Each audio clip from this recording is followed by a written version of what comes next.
মার বাইকা বা মাখনের বাবা কেদার মায়ের ফাদার মোহাম্মদ ইউসুফ ভাই।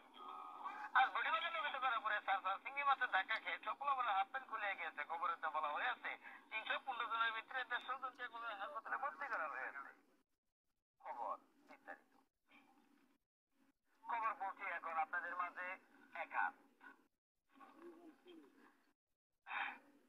আজ ঢাকা মহাখালী কাঁচাবাজার থেকে একটি কুত্তার বাচ্চা হারানো গেছে। কুত্তার বাচ্চার পরনে ছিল লাল রঙের হাফ প্যান্ট এবং গোলাপি রঙের ব্লাউজ। কুত্তার সন্ধান নিয়ে যদি কেউ পেয়ে থাকেন জামালপুর সরিষাবাড়ি পাথর মোড়ে পৌঁছায় দিবেন। তাকে দুটো সিরা জুতার মালা এবং একটা গুড়ের চাবুক দেওয়া হবে।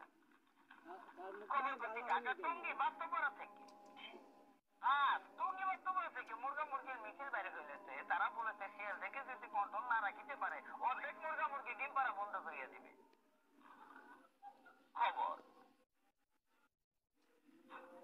খবর করছি ধূমপানের কারণে হাজার হাজার করোনা ভাইরাসের কারণে মানুষ আত্মহত্যা করবার জন্য তারা প্রস্তুতি নিচ্ছে। কেন যেন কৃষকের ভিতরে তারা উপর দিকে এসে এই নতুন খবরটি প্রথমের জন্য তারা আমাকে অনুষ্ঠিত করেছে।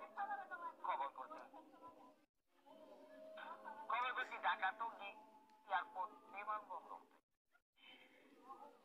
আজ ঢাকা এয়ারপোর্ট বিমানবন্দর থেকে একটি প্লেন উঠে যাওয়ার সময় মশার সাথে ধাক্কা খেয়ে বিমানটি বাস্ত হয়ে যায়। মশাটির কোনো ক্ষতি হয় না। মশাটিকে ধরার জন্য 2000 বিটিআর এবং 3000 সেনাবাহিনী মোতায়েন করা হয়েছে। খবরেতে বলা হয়েছে বাকি অংশের সময় পুরো এয়ারপোর্টে ধরা পড়েছে। প্লেনে মশাটিকে কেটে মশাটির পেটের ভিতর 2টা মিলিটারি পাওয়া গেছে। খবর করছি খবর শেষ করছি এ বলে বিস্তারিত। আবার দেখা করবেন রাত 8টার পর।